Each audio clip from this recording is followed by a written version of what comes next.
Welcome to Crimson Moon Stories, where love is dangerous, fate is cruel, and not every monster wants to hurt you. I'm Noctula, and tonight's story is yours to feel. Let's begin. The scent of ash lingered in the air, drifting above the marble floors of the grand hall.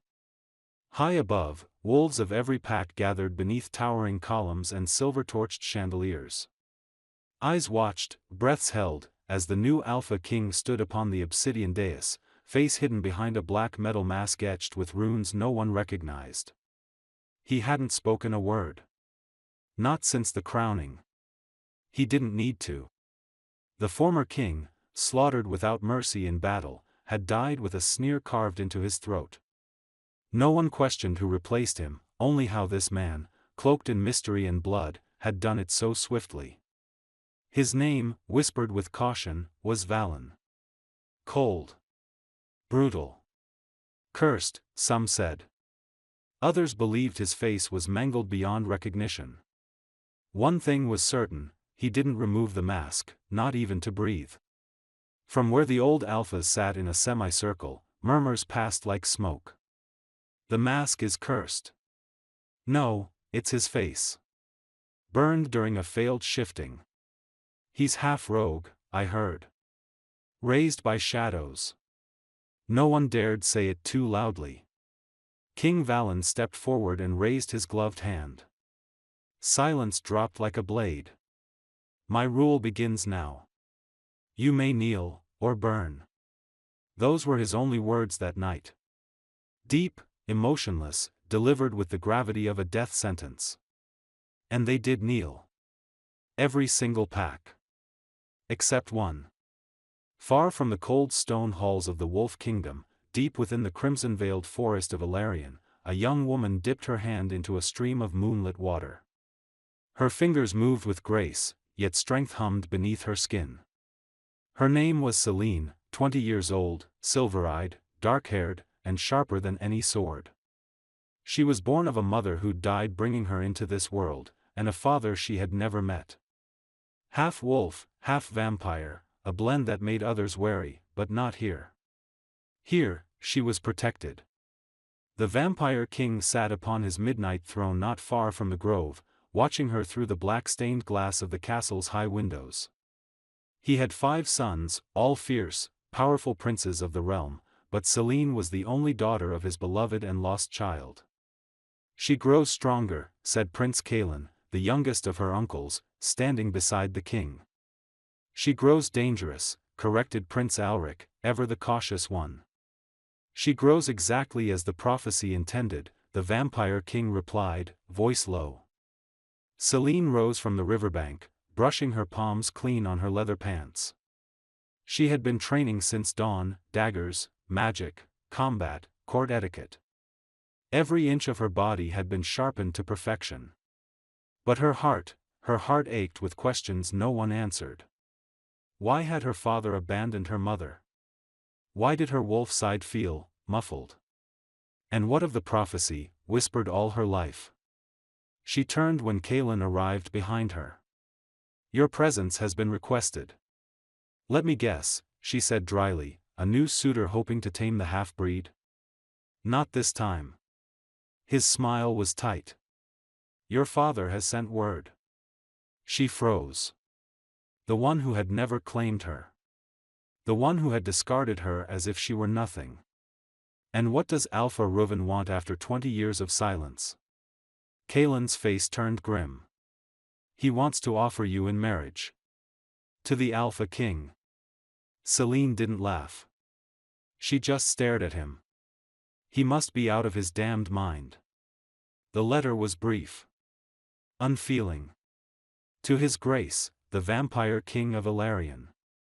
I seek an alliance through blood. My firstborn daughter, known to reside in your care, shall wed the Alpha King Valen at the next moon. I expect your cooperation. No signature. Just the old wax seal of a once-forgotten pack. Celine read the letter twice before dropping it into the fire. He doesn't even know my name, she murmured. He doesn't deserve to, the vampire king said, voice like thunder wrapped in silk. He thinks you are a bargaining chip, but he has no idea who you truly are. Celine turned toward him. And who is that, grandfather? The king studied her with crimson eyes. The child of two bloodlines. The one born under the eclipse.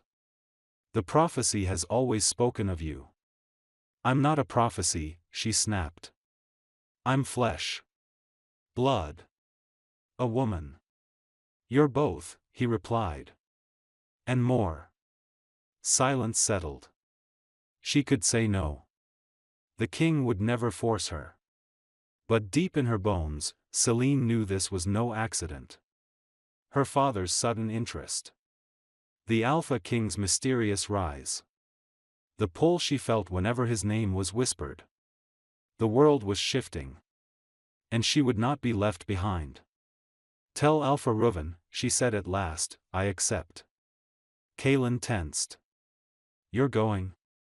Yes. Why? She turned her silver gaze on him. Because it's time someone remembered who I really am. Celine's arrival at the borderlands was swift and silent. She didn't travel with a royal escort, only a single guard, Prince Theron, the second eldest of her uncles. Fierce, diplomatic, and deadly with a blade. The wolves were not kind upon greeting them. You'll leave your weapons, one barked at Theron. Theron raised a brow. You may try to take them. Celine placed a calming hand on his arm. Let them escort me. You trust them? No, she said. But I'm not the one in danger here. The Alpha King's court was colder than she imagined. Towering walls of gray stone, obsidian spires, and long corridors that smelled of iron and dominance. Wolves watched her like she was prey. She walked tall, chin lifted, wearing a gown of blood-red silk and a smile sharp enough to cut bone. In the throne room, the king sat waiting, still masked. Celine didn't bow. Your Majesty, she said, voice like cool wine. We meet at last. The king's reply was curt. You are late. She moved closer, undeterred. Beauty takes time. Are you calling yourself beautiful? Are you denying it? A silence stretched between them. Then, I expected someone, more obedient. She smiled. I expected someone less dramatic. A pause. Then a low sound beneath the mask, almost a laugh. Almost. You're not what I was promised, he said. She folded her arms. And you're not what I expected. But here we are. He rose from the throne slowly. His frame was tall, broad, intimidating. Yet controlled. Always calculating. Why did you accept? My reasons are my own, she said. But if you're worried I'll disobey, rest easy, I play my role well. Luna. Queen. Bride. Take your pick. He stepped down, gaze locked on hers. What if I don't want a bride? Celine met his stare without flinching. Then I'll make a fine ghost in your halls. The bond was not instant. The mating pull simmered beneath the surface like a storm waiting for a crack in the clouds, but neither of them acknowledged it. Not yet. The contract was signed the next morning. No ceremony. No declarations. Just ink, blood, and quiet understanding. You'll have your quarters, Valen said. No one enters them without your word. You answer to me. No one else. I don't answer to anyone, she said calmly. He tilted his head. You will. Or you'll regret it. She smiled without warmth. Is that how you keep your wolves loyal? Threats? No. Loyalty is earned. Fear is immediate. They stood close, closer than before. The energy between them crackled. Celine reached out and touched the edge of his mask. He didn't move. What's behind this? She asked softly. Shame? Scars? Or something darker? His hand closed around her wrist, but gently. "I'll show you," he whispered. "When I trust you." She didn't pull away. "Then I'll make sure you do." Later that night, she stood alone on her balcony, staring at the moon. The prophecy whispered through her mind again, words spoken long ago by her dying mother in a vision passed on by blood. "Born of night and fawn, she shall walk between kingdoms. When wolf and vampire bleed together, a new era shall rise. She is the blade and the balm, the wrath and the crown." Celine didn't believe in fate. But she believed in herself. And now, she was inside the beast's den. Right where she needed to be. The official announcement of the union came at dawn. Celine stood beside the Alpha King on the stone balcony of the court fortress, overlooking thousands of wolves gathered below. The crowd roared, some in applause, others in protest. But they all bowed. She didn't smile. Neither did Valen. No one held hands. No golden crowns or flowers. Just dominance and silence. Later that day, Celine met with Elder Varen, an advisor in the court who seemed more fox than wolf, always watching, always whispering. "You've made quite the entrance," Varen said, sipping herbal wine in the council chamber. "The she-wolves hate you. The alphas are confused. The omegas are terrified." Celine sat with one leg crossed over the other, entirely unfazed. "And you?" she asked. He gave a tight smile. "I'm intrigued." She looked around the war room, maps, strategy tables, a cracked portrait of the previous king, long dead. "Where's the seat for the Luna?" she asked calmly. Varen blinked. "There isn't one." "There is now." She rose and dragged a wooden chair to the round table, placing it beside the king's empty throne. The court murmured for days. By the end of the week, she had taken over the southern border patrol schedules, reorganized the Luna's court with efficiency that startled even the most skeptical elders, and hosted a diplomatic meeting without Valen's presence. "She doesn't ask permission," one council member hissed. "She doesn't need to," Varen replied. In the dead of night, Celine penned a letter by candlelight. "Kaelin, tell grandfather I'm alive. Don't worry, I haven't set anything on fire, yet.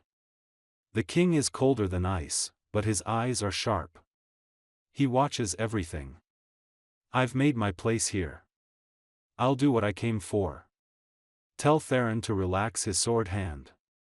And if I vanish suddenly, I was likely pushed off a cliff.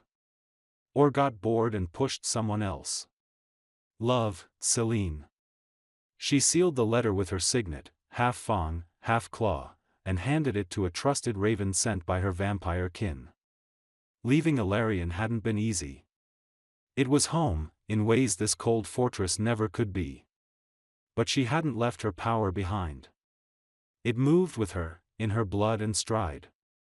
As she walked the moonlit corridors, she passed servants who bowed just enough to avoid offense, and guards who whispered after she passed. She overheard words like unnatural, dangerous, vampire girl. She smiled to herself. They didn't know half of it.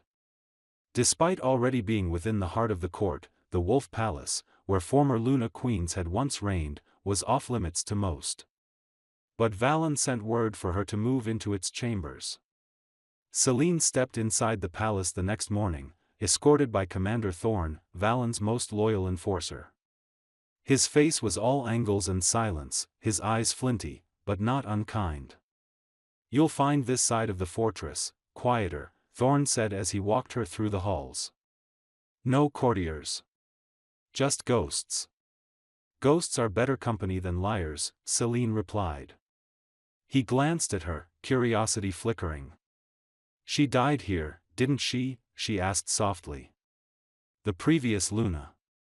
Thorn nodded once. "Killed during the Rogue Uprising. They got in through the south wall. The king never forgave himself." Celine paused at the door to her new chambers. Her hand hovered on the knob. "He doesn't talk about her," Thorn added. "I wouldn't expect him to." As the door swung open, moonlight flooded the room. The space was vast, carved stone, velvet curtains, a fireplace, and a towering bed carved with wolf and thorn motifs. It felt like a memory and a warning all at once. She closed the door behind her and didn't sleep that night. The next day brought storms. Celine entered the central courtyard, barefoot, soaked, and grinning like a heathen. Her training leathers were drenched, her braid coming undone, but she kept sparring with the young warrior in front of her, a hot-headed beta named Rian, son of a northern alpha. "You fight like a leech," he spat, staggering back. "I fight like someone who's winning," she said, dodging his blade with ease. He lunged again. She grabbed his arm, flipped him over her shoulder, and pinned him to the wet grass with a dagger at his throat. "Yield," she said. He snarled. "I'll never bow to a bloodsucker." "You already did," she whispered, and pressed the blade in just enough to draw blood. "Enough." The courtyard fell silent at the sound of the king's voice. Valen stood beneath the archway, rain soaking his dark armor. His mask glistened like obsidian, runes flickering along its edge. Celine rose and faced him. "Your wolves need training." "Not from a Luna who brings shame," Rian growled, still on the ground. Valen moved in a blink. 1 second he stood still, the next he was in front of Rian, lifting him off the ground by the throat. "No one questions my Luna. Not even you." He dropped Rian hard. Celine arched a brow. "You defended me." "I defended my command," he said. "Don't confuse the two." Still, his hand lingered in the air, as if reaching for something he wouldn't let himself touch. Night had settled again. Celine stood in the war room alone, studying the southern wall's schematics. The same wall the rogues had once breached. The same wall the previous Luna had died defending. Valen entered without warning, shadows moving with him like loyal dogs. "You've been quiet," she said. "So have you." They stood on opposite sides of the table. A map between them. "I don't like being underestimated," she said. "I don't like having my court turned upside down. You brought me here. I didn't know what you were." She looked up sharply. "And what am I?" He stepped closer, so close the candlelight caught the edges of his mask. "You're not tame. You don't kneel. You smell like blood and prophecy." "I smell like survival," she said.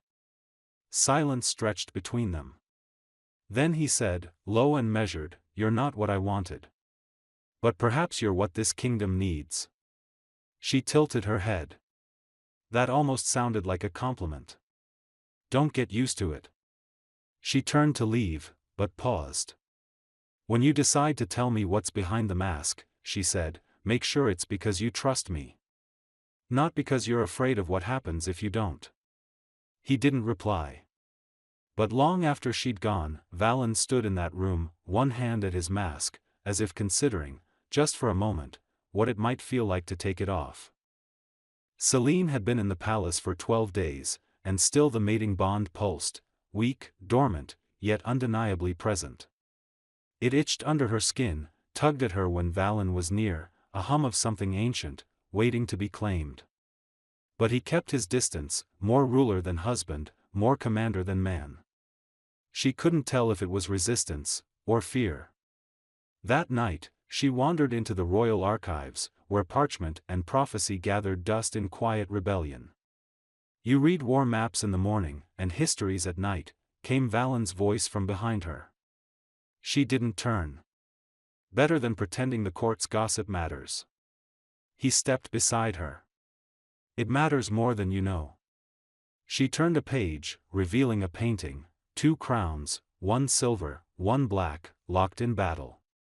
"Why haven't you claimed me?" she asked softly. A long silence passed. Then, "Because once I do, there's no undoing it." "I'm not asking for love, Valen." "No," he said. "You're asking for trust. And I don't give that either." She finally looked up at him, tired of pretending she didn't notice the way his body coiled when she was near. "Then what do we have?" "An alliance," he said simply. "And when alliances break?" she asked. He answered without blinking. "People die." At first, it was subtle. A missing dress from her wardrobe. A lock tampered with.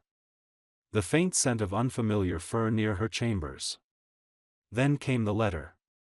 Pasted to her mirror, scrawled in dried blood.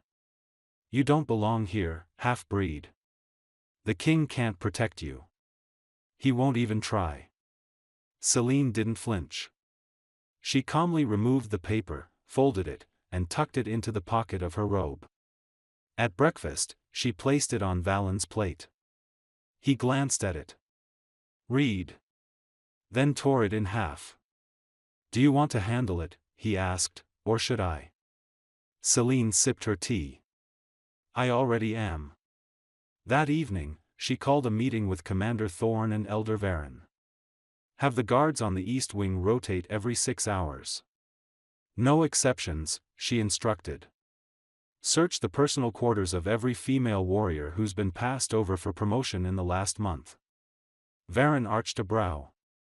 "You think this is jealousy?" "I think it's personal," she replied. "And I want eyes on Beta Rian." Thorne frowned. "You think he'd?" "I think he hasn't forgotten being embarrassed in front of his king." By midnight, one of the maids was caught near the Luna's chambers with a vial of silver-laced powder. She didn't speak, even under command. She slit her own throat before morning. The next council meeting took place in the arena, a show of dominance, tradition, and sometimes, cruelty. The Alpha Kings of old used it to resolve disputes in combat. Valen used it for discipline. Today, it was Celine's stage. "Why am I here?" she asked as they stepped into the stone ring. Valen stood beside her, a tall, unmoving shadow. "To prove you can bleed." She laughed, bitter and amused. "You want me to fight?" "I want them to see who you are," he said. "Or they'll keep testing you in shadows." The gates opened. Out stepped a challenger, Beta Kale, a broad-shouldered warrior from the eastern mountains. Twice her weight, full-blooded, and smug. "Try not to die," Valen whispered. "Wouldn't dream of it," she replied. The fight was brutal. Fast. Dirty. Kale fought like most wolves did, with strength first, tactics second. Celine fought like a hybrid. She ducked low, slashed his leg, feinted a blow and hit his pressure points. He landed one brutal punch to her ribs that cracked something, but she didn't fall. Instead, she spun, wrapped her arm around his throat, and dropped him in 3 seconds flat. He didn't get up. Silence hung over the arena. Then came Valen's voice, clear and cold. "This is your Luna." Despite the tension, the Blood Moon Ball proceeded as planned. An annual event meant to unify the packs, it was a display of elegance and political theater. This year, the wolves had a new Luna to present, and more importantly, to judge. Celine prepared in silence, letting the attendants lace her in a gown of midnight velvet with crimson lining. Her long dark hair was left loose, tumbling in waves over her shoulders. A dagger was strapped to her thigh. "Elegant," Thorne said when she emerged. "And dangerous." "Like most beautiful things," she replied. Valen waited for her at the top of the ballroom stairs. Mask still on, suit black as night. "You clean up well," she said. "You never look anything less than lethal," he replied, offering his arm. They descended into the crowd, a sea of gold, silver, and suspicion. Celine danced with foreign alphas, made conversation with jealous Lunas, and drank the bitter wine of diplomacy. She didn't smile once. Later in the evening, she found herself alone on the balcony. Valen joined her minutes later. "I hate politics," she said. "You're good at it." "I'm good at surviving." He looked at her, long and quiet. "You made this court kneel." without ever shifting. I didn't need to. No, he said. You didn't. She turned to him, the moonlight catching the edge of his mask. Are you ever going to take that off? She asked. When I know you won't flinch, he said. I don't flinch. Everyone flinches. They didn't speak for days after the ball. The tension between them built like a thunderstorm without rain. Celine threw herself into training, studying, and quietly expanding her influence in the palace. Then one night, he came to her chamber without warning. Walk with me, Valen said. She followed. They moved through the north tower, up winding stairs, until they reached a room she hadn't seen before, small, stone, and empty save for a full-length mirror and a single chair. What is this? He didn't answer. He stepped into the center of the room, then reached up and removed the mask. Her breath caught. There were no burns. No monstrous scars. Just a man. Tired. Sharp-boned. Pale. His jawline was hard, cheekbones high, but it was his eyes, ice blue and haunted, that held her. He let her look. He didn't hide. You're not disfigured, she said. No. Then why the mask? He turned slightly, exposing 3 claw marks running from ear to jaw. Faint. Old. My first shift, he said. I couldn't stop it. I killed the one person who mattered. My brother. Silence. The mask reminds them what I am, he continued. And what I'm not. And what are you? Cursed, he said simply. Celine stepped forward, close enough that their breaths tangled. You're not cursed, she whispered. Then what am I? She touched his face. Mine. Celine had seen his face. And something had changed. Not in the court, which still whispered. Not in Valen, who still led with cold precision. But in the space between them, something raw stirred. Something neither of them wanted to name. That morning, when she brushed past him in the corridor, her skin lit up like it remembered him. And he remembered her. The bond wasn't passive anymore. It grew louder, heavier. She could feel it, even when he was across the palace. A magnetic pull between two forces that had long resisted fate. You're avoiding me, she said as she cornered him outside the war room. I'm leading a kingdom, Valen replied without turning. Not an answer. He paused. Then finally met her eyes. Because if I get too close, I'll want to finish what we started. Celine raised a brow. You think I'm afraid of that? No, he said. I'm afraid of what happens when you realize I'm the one who's afraid. She stepped into his space, close enough to touch. I already know. But I'm still here.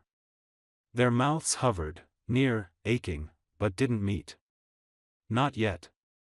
Because just then, a messenger burst through the corridor. My king, my queen, the southern scouts returned. There's been a rogue breach. 2 dead. Survivors say, it wasn't natural. The breach wasn't far from the place where the former Luna had died. Celine rode out with Valen, Thorn, and a dozen warriors under cover of night. The air was sharp with death. The wind carried the metallic scent of blood and something worse, decay laced with magic. They found the remains just outside the ridge. Wolves don't do this, Thorn muttered, crouching by what was left of a guard's body. Celine knelt, examining the scorch marks on the grass. No fangs.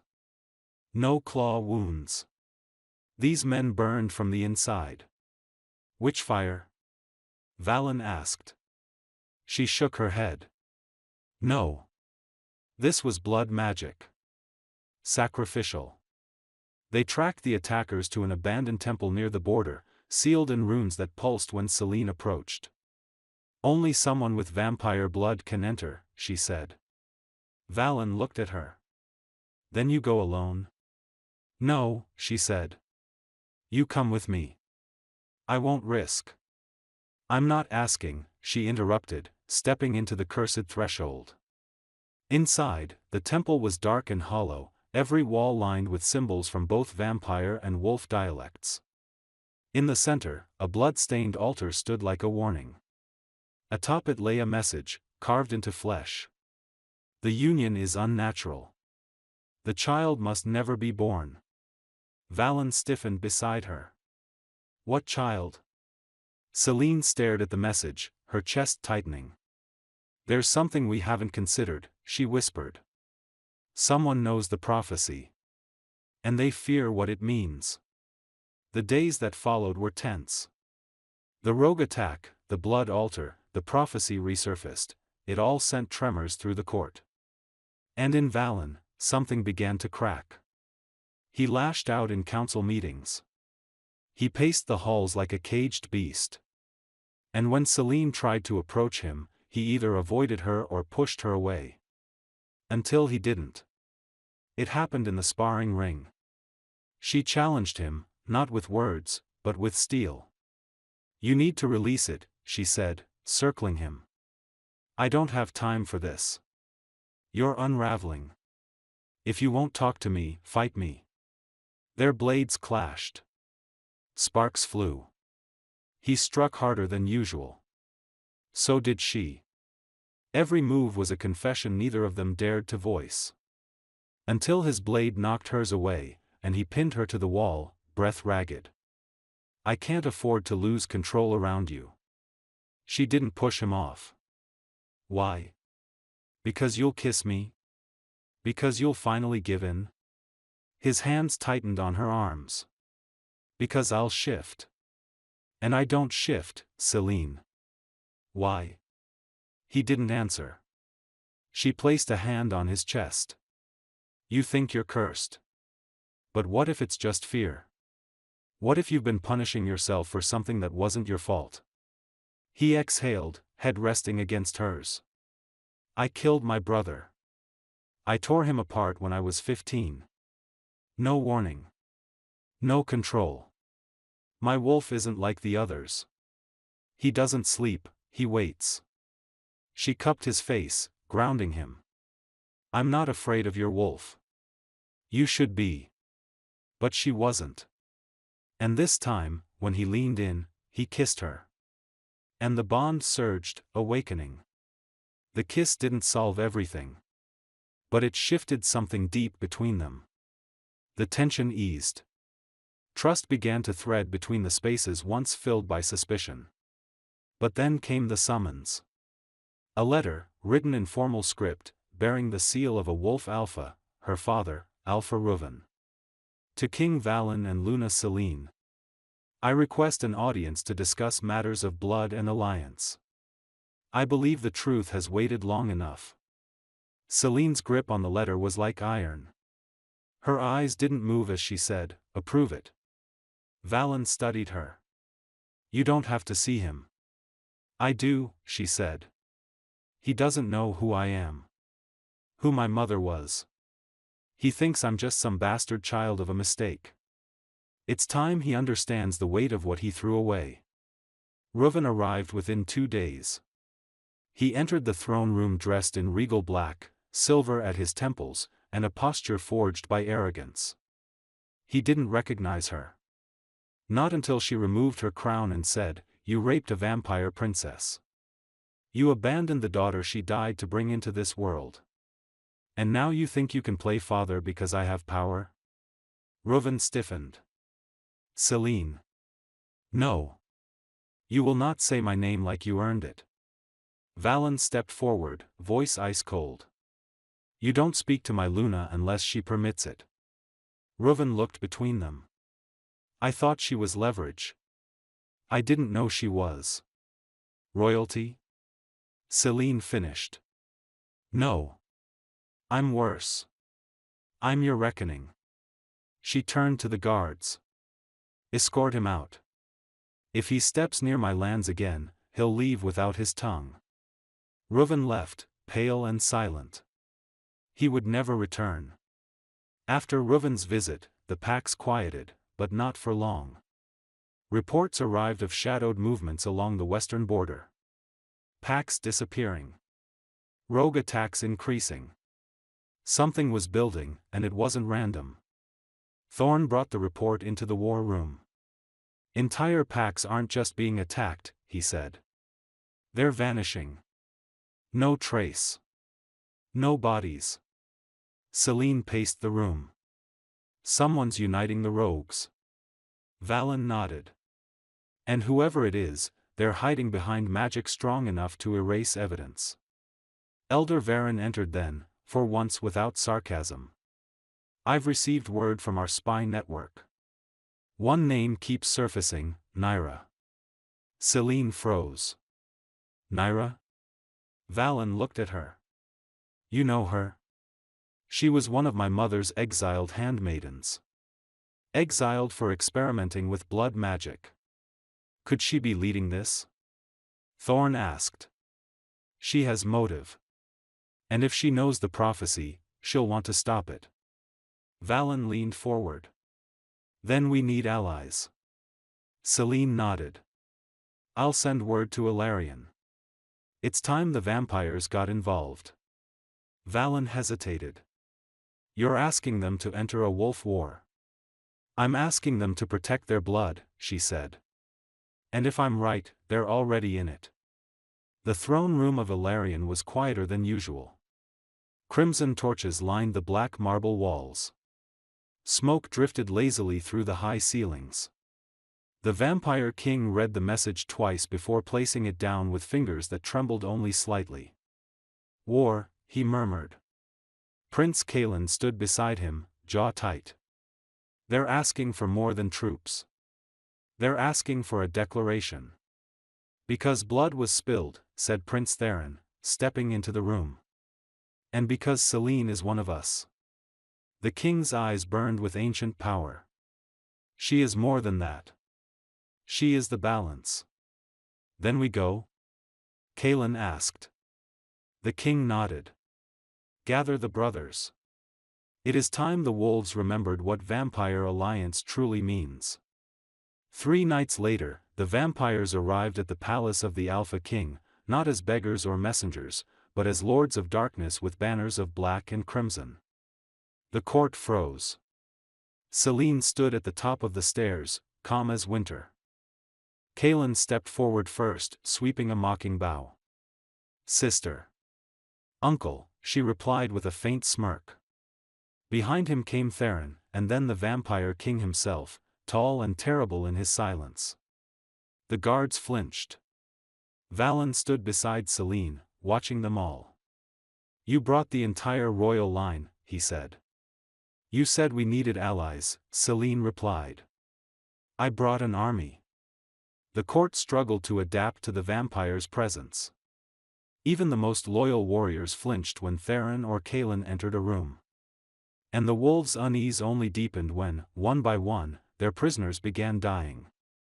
I've interrogated them before, Thorn reported to Valen, voice low. They didn't talk then. Now they're being silenced before they can. Poison? Celine asked.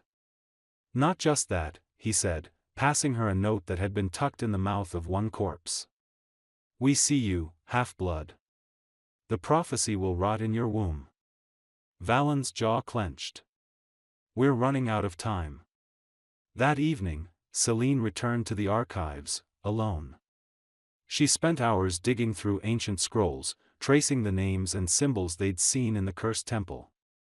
Naira's name appeared once, buried in the records of vampire exiles. She was a seer once.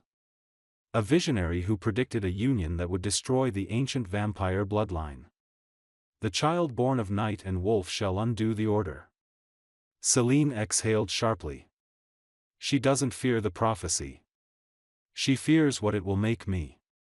Behind her, a whisper stirred. Correct. Celine spun, dagger drawn, but no one was there. Only the faint scent of rot and old blood. The attack came the next night. Subtle, coordinated. A servant girl slit her own wrist in front of the Luna's chambers, an offering. A distraction. While Valen responded to the commotion, 3 assassins slipped into Celine's quarters. But she was waiting. Clad in black, twin daggers drawn, she moved like shadow. Her vampire senses warned her before steel ever struck. The first attacker died quickly. The second managed a shallow cut to her thigh. The third almost reached her throat, until a blur of dark fury slammed into him and tore him apart. Valen shifted. Not half-shifted. Not partially. Fully. His wolf was massive, jet black, monstrous, his eyes still that icy blue, but his body moved with violence no one could match. When the third attacker lay broken, Valen turned toward her. Celine stepped forward, unafraid. Valen. I'm here. Shift back. He growled, low, feral, aching. I'm not her, she said. I'm not your past. I'm now. Come back to me. Slowly, his form shifted. Bones cracked. Fur receded. And Valen fell to his knees, gasping. Celine caught him. And without another word, she marked him, gently sinking her fangs into his shoulder, sealing the bond. Valen looked up, eyes glassy. Why? Because you finally stopped running. With the bond sealed, Celine's senses sharpened. She felt Valen's heartbeat when he was near, his tension before he spoke. And he became calmer, clearer. His command was sharper now, no longer dulled by fear. Together, they stood before the council. We believe Naira is gathering not just rogues, but exiled vampires, dark witches, even corrupted wolves, Valen said. She's building a kingdom of outcasts, Celine added. One that doesn't believe in peace. Or balance. Elder Varen leaned forward. So what do we do? Celine turned to her grandfather, the vampire king. We draw her out, she said. We give her what she wants. Kaelin's eyes gleamed. You're not thinking. She wants me dead, Celine said. But she'll want to see it herself. You're proposing a trap, Valen said quietly. I'm proposing a bait. Theron scowled. Too dangerous. Every prophecy ends in blood, Celine replied. I'd rather it be hers than mine. Valen studied her for a long time. Then he nodded. We do it on our terms. They staged it at the ruined temple. Celine, cloaked and alone, entered the sanctuary while Valen and the vampires circled the perimeter in hiding. The altar still dripped with old blood. The walls still whispered. And then, Naira arrived. She did not walk. She floated. Tall, elegant, face pale and stretched with magic, her eyes were no longer natural. One burned crimson, the other was solid black. Celine, she cooed. The cursed child of 2 dying worlds. Celine didn't flinch. You're afraid of me. I pity you. Your very existence is a crack in the wall of order. You banished yourself. My mother offered you mercy. You spat in her face. Naira's smile didn't waver. And yet here I am. Watching the mutt girl play queen. Magic crackled. You know nothing of what I am, Celine said, her voice low. I know enough, Naira whispered. I know your womb carries ruin. Celine's heart skipped. You're lying. But Naira only tilted her head. The prophecy isn't about your rule, child. It's about your bloodline. It's your child that will rewrite everything. Before Celine could react, Naira raised her hand, unleashing a wave of power that cracked the altar. But Valen was already there, intercepting the blow, his body taking the brunt of it. Kaelin and Theron descended next, swords flashing, magic striking. The temple burst into war. Celine ran to Valen's side. He was bleeding, badly. Stay with me, she said. He gritted his teeth. I told you. I don't lose control anymore. Good, she said. Because I'm not losing you. Outside, the vampires began their assault. The rogue army emerged from the shadows, more than they expected. The trap was sprung. But the war had only just begun. Smoke curled into the sky like fingers clawing toward the stars. By morning, Naira's rogue forces had laid siege to the southern border. What was meant to be a trap had turned into open war. Valen stood beside Celine on the fortress wall, his armor dark with blood and ash. His wounds from the temple hadn't fully healed, but he refused to rest. They came faster than we expected, Thorn said, wiping gore from his blade. They weren't supposed to come at all, Valen growled. She wasn't meant to bring the army with her. She wanted you bleeding, Celine murmured, eyes fixed on the horizon. She wanted me distracted. Vampire scouts returned by nightfall. Naira split her army into 3, Theron reported. One is headed for the mountain pass. The other, to the night court.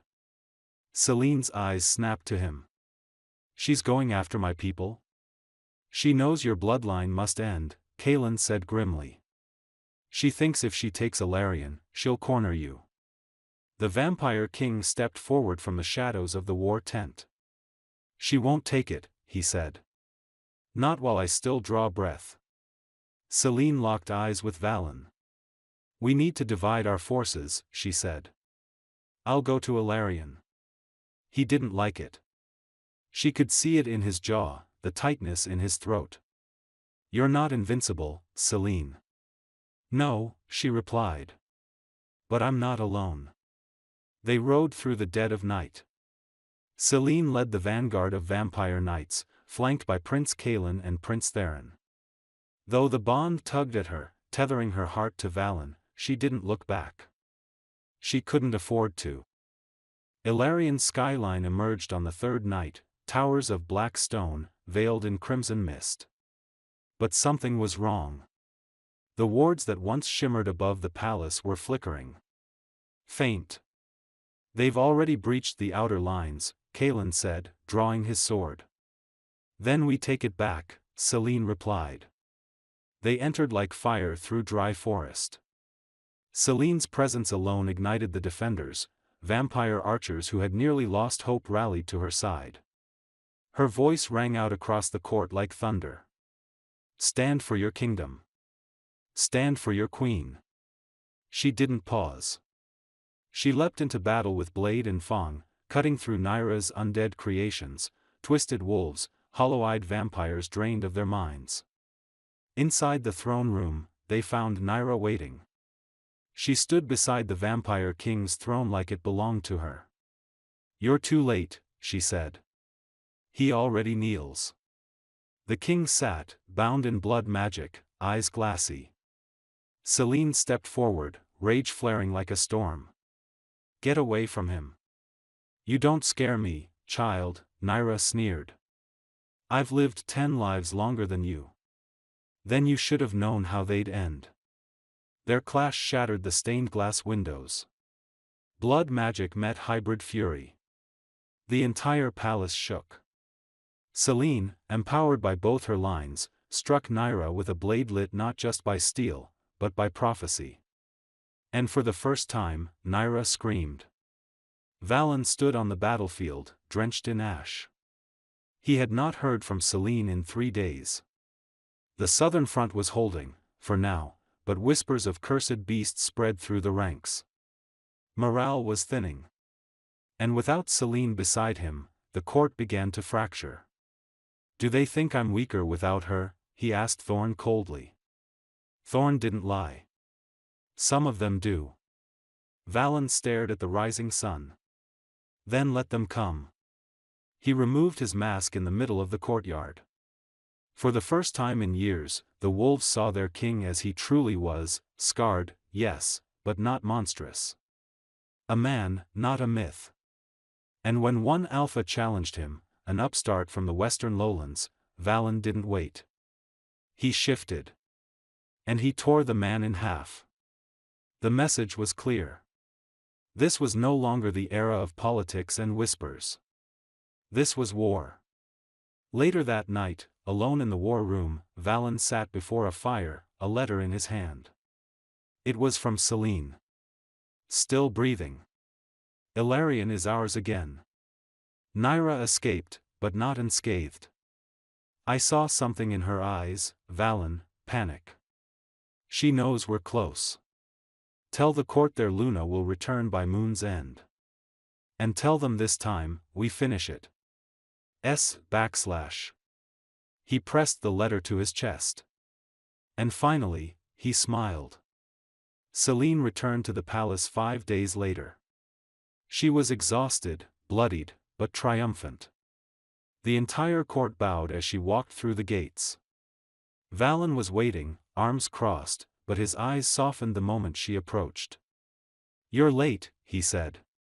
You're bleeding, she replied. He stepped forward, brushing a strand of hair from her cheek. You won, Ilarion. We did, she corrected. They barely made it to the war room before Thorn burst in, his face pale. The western border. They breached it. Naira sent something different. Celine narrowed her eyes. What kind of different? Wolves, he said. But hollow. No souls. Just shadows wearing flesh. They rode out that same night. What they found wasn't a battlefield, it was a slaughter. Bodies strung like decorations. Entire patrols missing. In the center of it all stood a child. A little girl, maybe 6 years old, with red eyes and dark veins crawling beneath her skin. She looked up at Celine. You're the mother, she said in a voice that wasn't hers. Valen stepped forward. Who are you? I'm the Echo, the girl replied. Naira sends her regards. And then the child collapsed, dead, as if her purpose had ended the moment she spoke. Celine trembled. Naira had made a vessel. She was weaponizing life itself. Celine couldn't sleep. Her dreams were full of fire and screaming. Of a child with her eyes. Of blood. She stood on the terrace outside their chamber, arms wrapped around herself. The wind bit at her, but she didn't move. Valen found her just before dawn. You haven't told me, he said. She didn't answer. He stepped closer. The girl said you're the mother. Was she lying? Celine turned. I don't know. But I've felt something since the temple. Something new. Something, alive. Valen's breath hitched. You're pregnant. She nodded slowly. If it's true, it changes everything. The prophecy. It's not about us, she whispered. It's about what comes after. The child that merges both bloodlines. The one that Naira is trying to erase before it even exists. Valen pulled her close. Then we protect it. With everything we have. She leaned into him, exhaustion weighing down every breath. I'm afraid, she said. Not of war. Not of Naira. But of what happens if we lose. We don't, he said, kissing her forehead. We fight. And we win. In the distance, the first trumpet of the final war blared across the trees. The endgame had begun. The final war began not with thunder, but silence. Black Hollow, once a neutral land between vampire and werewolf territories, now burned red beneath Naira's banner. Ash blotted the sky. The trees had withered, corrupted by dark rituals. Celine stood before the war council, eyes sharp, voice steady. We cannot defend everything. If we spread thin, we lose. If we divide, we fall. We strike first. We take Black Hollow back before Naira uses it to crack our borders. Prince Kalen leaned forward, a rare edge to his tone. We've already lost scouts. Are you certain? She's summoning, Celine said. The girl in the woods was just the beginning. If she's trying to make another I'm not letting her do it in our lands. Valen rose from his chair. Then we go at dawn. By morning, their forces marched, wolves and vampires side by side. For the first time in generations, their banners flew as one. The prophecy had done what centuries of treaties could not. Thorn led the flanking units. Theron and Kalen held the eastern hills. Selene and Valen stood at the front. When the first wave of Nyra's army surged from the darkened trees, eyes glowing, mouths split unnaturally wide, Selene didn't flinch. "Archers," she called, "light it up." The sky caught fire. And war began. By nightfall, the battlefield was soaked in blood. Valen tore through corrupted wolves like a storm, his blade moving faster than thought, his wolf surfacing when the magic grew too dense. Selene moved beside him, precise and ruthless. At one point, a dark creature lunged at Valen from the side, its jaws twisted by blood curses. Selene was faster. She drove her dagger through its eye before it reached him. He turned, breathless. "You saved me." She didn't even pause. "You'll repay me later." Nearby, Thorn barked orders, leading the western flank back from collapse. But the worst came when a piercing scream ripped through the trees, magic, ancient and furious. A wall of flame erupted behind them. "Back!" Valen shouted. "Everyone fall back." But it wasn't fire, it was Nyra, emerging from the burning trees like a vengeful goddess, her arms raised, blood dripping from her palms. "You think this is your war?" she shrieked. "This is my reckoning." She raised her hand, and a dozen of Selene's warriors collapsed, clutching their chests. Heart magic. Selene moved forward, blood chilling. "She's draining them." Valen reached for her. "Selene, wait." But she stepped into the flame alone, eyes glowing, bloodlines awake. And the prophecy answered. The battle paused as the world stilled. Selene stepped through the fire, and the flames bowed. Her presence changed. Her wolf stirred beneath her skin, but so did something else, older, deeper. Nyra hissed. "You unlocked it." Selene didn't answer. Her voice echoed in a tone not fully her own. "You crossed too many lines, Nyra. You took too many children." The vampire witch's eyes widened. "You're channeling her, your mother's blood." "But that's impossible." Selene raised her hand. The ground cracked. Energy exploded outward, shattering Nyra's summoning circle, collapsing her wards. All around them, Nyra's corrupted beasts fell to the earth, soulless, unmoving. Valen broke through the line behind her, eyes wide. "What are you?" he whispered. Selene's gaze flicked to him. Exactly what the prophecy warned about. Nyra, weakened but furious, launched herself at Selene, but Valen intercepted her midair, shifting into his wolf fully. His beast threw Nyra back against a stone pillar, shattering it. And in that moment, Selene placed her hand on Nyra's chest. Whispers poured from Selene's lips in a language not spoken in centuries. Blood answered blood. Nyra screamed as her own magic turned on her, folding inward. When it was over, the witch fell, burned from the inside, her body cracked with silver veins. Silence fell over the battlefield. And then the wolves howled. They had won. It took a full day to clear the battlefield. Bodies were burned. Wards were restored. Nyra's followers either fled or surrendered. Selene walked the grounds in silence, letting the weight of war settle in her bones. She passed the wounded, wolves and vampires both, offering her presence, her strength. Some reached for her hand. Others simply nodded. A new queen. A true one. Later, in the infirmary, a healer approached her cautiously. "My queen," the woman said, "you should rest. Your aura is fractured. You used old magic. You shouldn't be standing." Celine gave a tired smile. I'll rest when I know my people are safe. The healer hesitated, then spoke gently. I also confirmed what you asked me to check. Celine stilled. You are pregnant, the healer confirmed. And stable.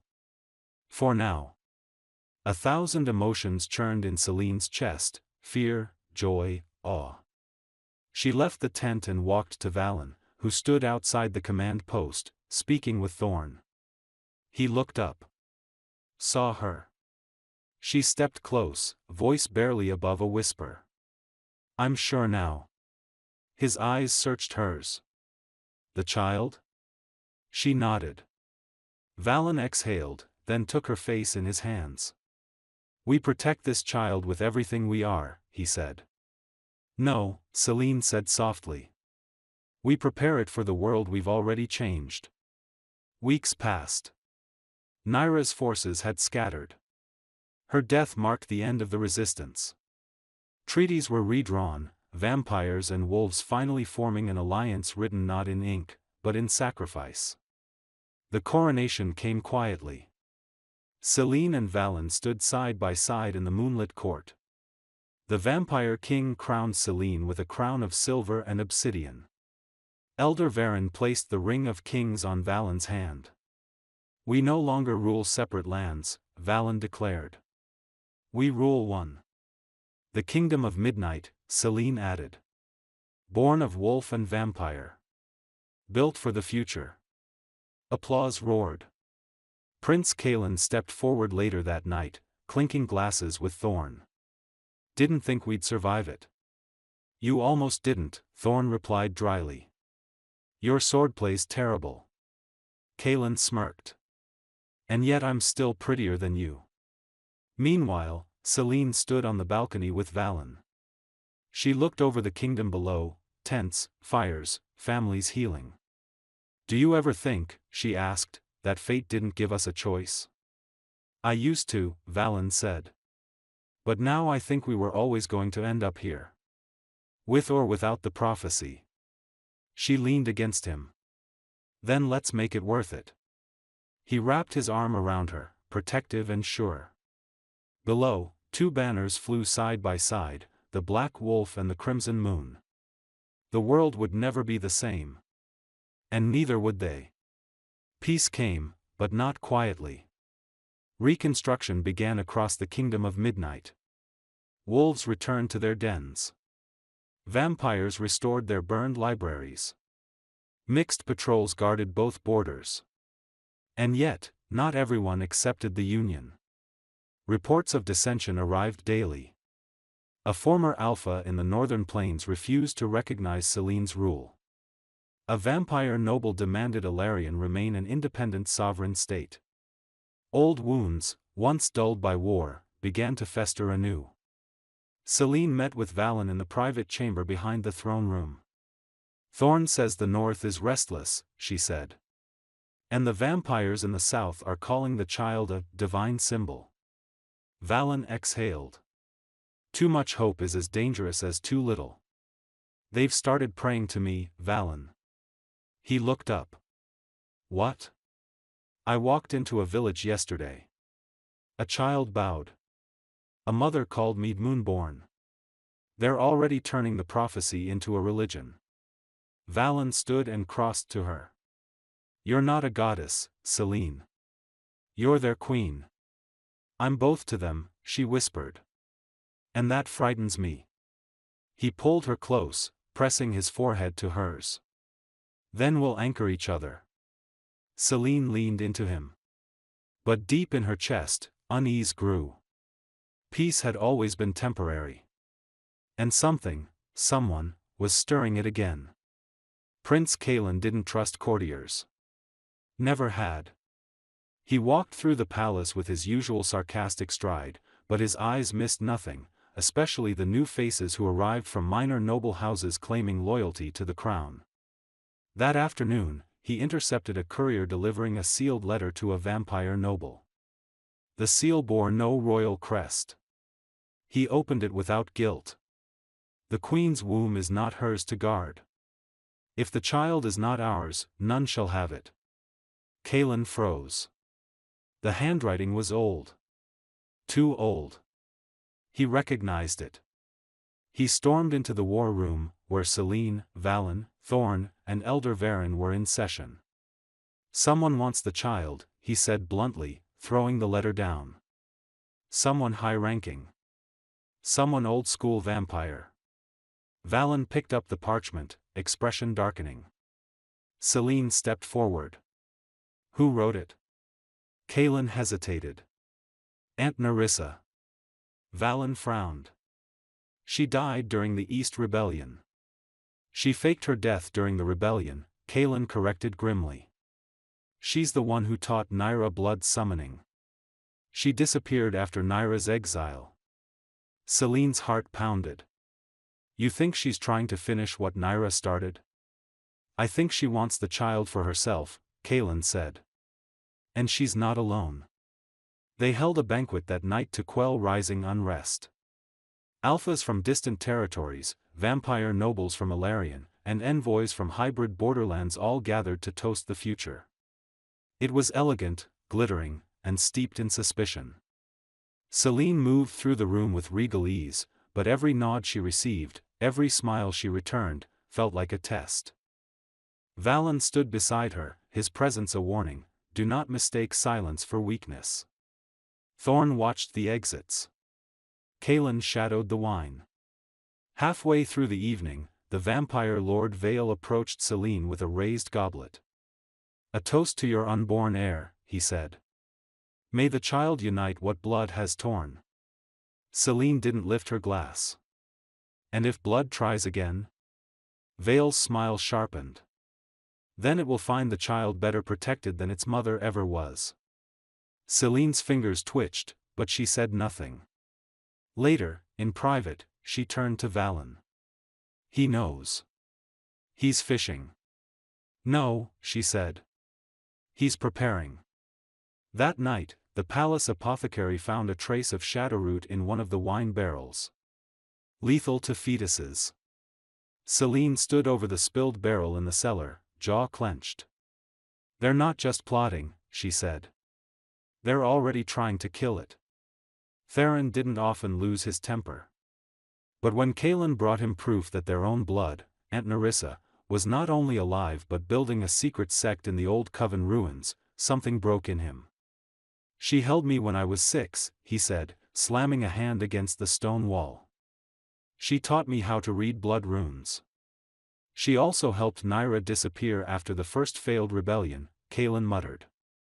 She's been waiting for this child for longer than we knew it existed. Selene leaned against the war table. Then we confront her before she can make a move. Valen narrowed his eyes. No. We do worse. We bait her. Everyone turned to him. Let her come to us, Valen said. She wants the child. Then she'll try again. We'll fake Selene's vulnerability. A ritual. A binding. Something public. She'll come with knives drawn, Kaelin said. Valen looked Selene in the eyes. Then we bury her with them. Selene nodded once. I'll do what I must.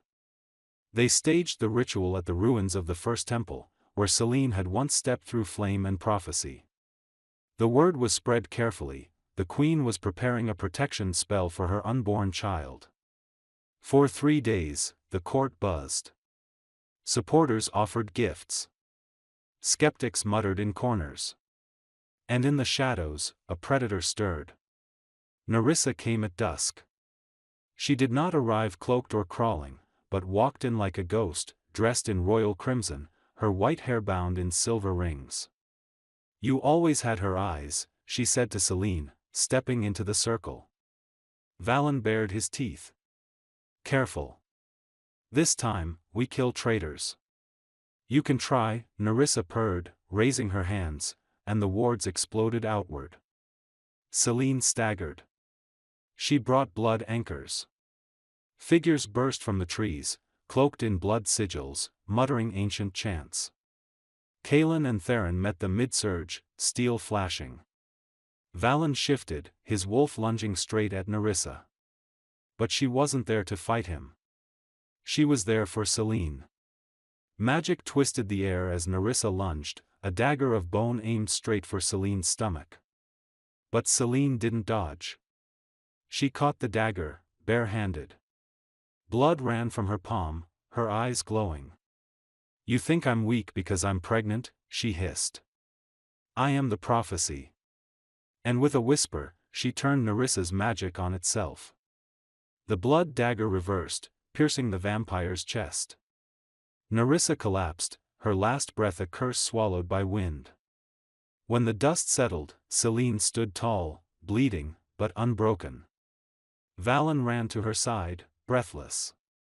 "You're..." "I'm fine," she said. "So is the baby." He touched her belly gently.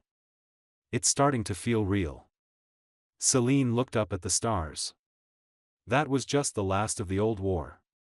"And what comes next?" he asked. She turned to him, eyes clear. "Now, we build something that lasts."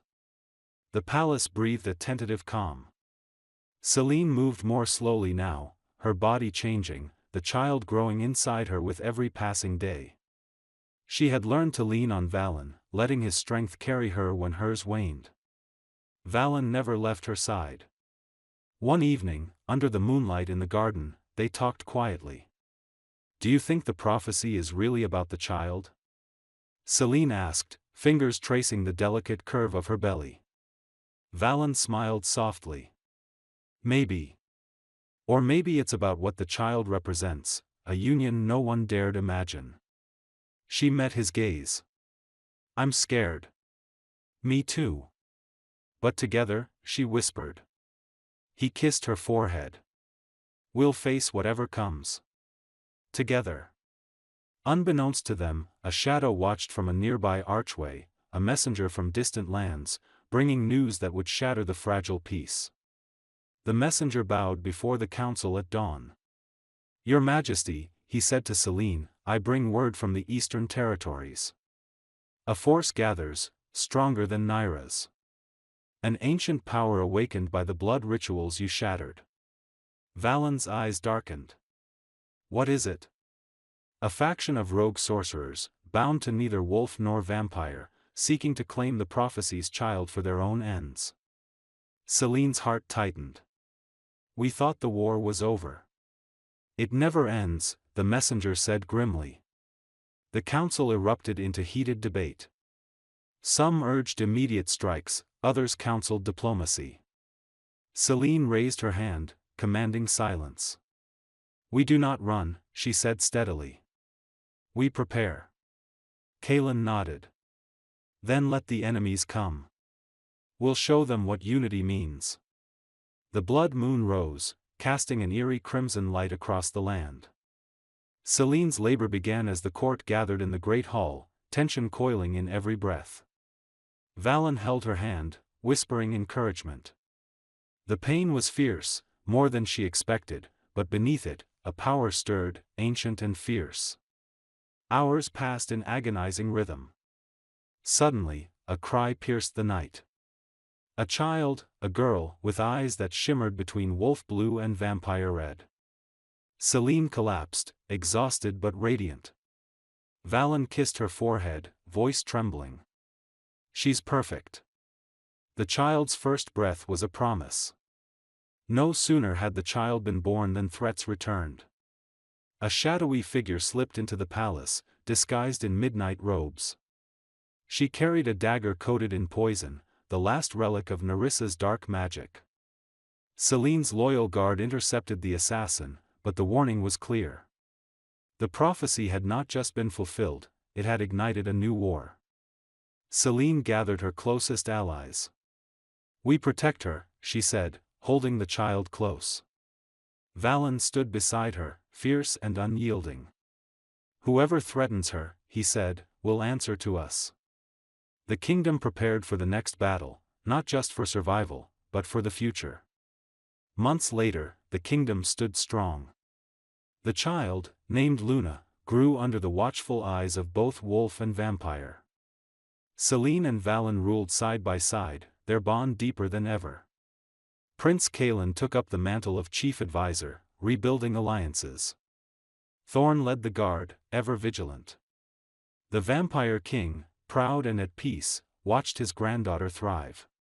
Selene stood on the palace balcony, Luna cradled in her arms, Valen beside her. The banners of wolf and vampire fluttered proudly. "We fought for this," Selene said softly. Valen nodded. "And now, we guard it. Together." The prophecy was no longer a curse, but a legacy. And in the kingdom of midnight, night and moon ruled in harmony.